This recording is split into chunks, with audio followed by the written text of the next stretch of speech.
Hello বন্ধুরা, কেমন আছো? আশা করি ভালো আছো, সুস্থ আছো। আমরাও খুব ভালো আছি, সাথে সুস্থ আছি। আমি আবারও চলে এসেছি তোমাদের কাছে আমার নতুন একটা ব্লগ নিয়ে। আশা করি ব্লগটা তোমাদের খুবই ভালো লাগবে। এই দেখো আবার দুদিন থেকে বৃষ্টি শুরু হয়ে গেছে। আমি কিন্তু ঘুম থেকে সময় মতোই উঠেছিলাম, সকাল 5:30টার মতো সময়। তো উঠে দেখছি জানলা দিয়ে প্রচুর বৃষ্টি হচ্ছে, সেই জন্য আর বেরোয়নি।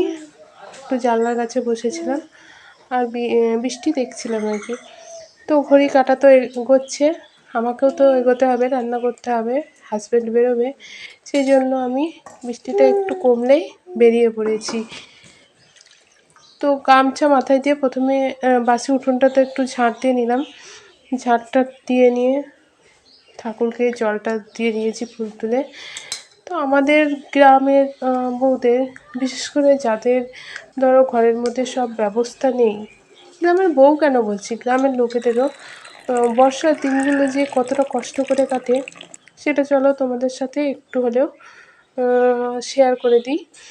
প্রতিদিনই তো সংসারের ঘরের ভিতরে কাজগুলো দেখায়, কিন্তু বাইরে বৃষ্টির দিনগুলোতে আমাদের কতটা কষ্ট করে কাটে সেটা তোমাদের একটু শেয়ার করি।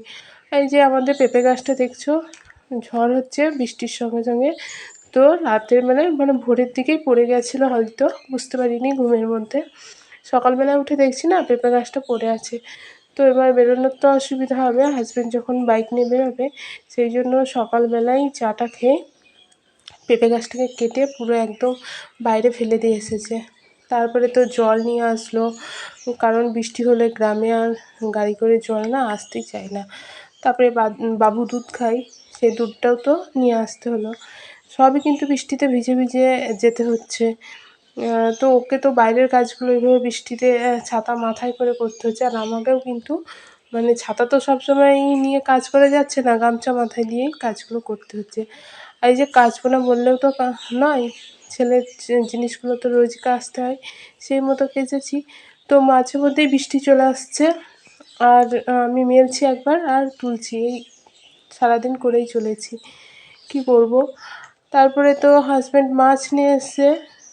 তো বৃষ্টিতে ভিজতে ভিজতেই গামছা মাথায় দিয়ে কিন্তু মাছটা আমি বেছে নিয়েছি, রান্না করতে হবে। হাজব্যান্ড কিন্তু সময় মতোই বেরোবে, সেই 10টা 10:30টায়। আর বসে থাকলে হচ্ছে না, সেই জন্য বৃষ্টিতে ভিজে ভিজেই কাজ করতে হচ্ছে। আর যে শিলটাও দেখো, আমার তো বাইরে থাকে আমার ছেলের জন্য। তো মশলাটা কিন্তু আমি বাইরেই ওখানেই বেটে নেব, কারণ ঘরে যদি নিয়ে আসি না তাহলে কী হবে বলো তো, এই যে লঙ্কা টঙ্কা বাটছি ছেলে কিন্তু এর মধ্যে হাত দিয়ে দেবে, বা ও হাত দিতে আসবে, আমি ওকে আটকাতে যাব, তখন আমার এই লঙ্কা হাতটা ওর গায়ে ঠেকে যাবে। সেই জন্য কিন্তু আমাকে অনেকগুলো সাবধানতা অবলম্বন করতে হয়। আর দেখো, বললাম বারবার বৃষ্টি আসছে আর ছাড়ছে। এই যে মেলেছিলাম সকালে, আবার একটু পরেই বৃষ্টি চলে আসলো। তো সেগুলোকে মানে তোলা হয়নি বৃষ্টি আসার আগে, রান্না করছিলাম বলে। তো তুলে নিচ্ছে, কিন্তু এগুলোকে আবার না জল কাচা করতে হবে, কারণ হচ্ছে ছেলে এগুলো মানে ঘুমোবে আর কি বিছানার চাদরে, বৃষ্টির জলে ভিজে গেছে। তো ডবল করে খাটতে হচ্ছে।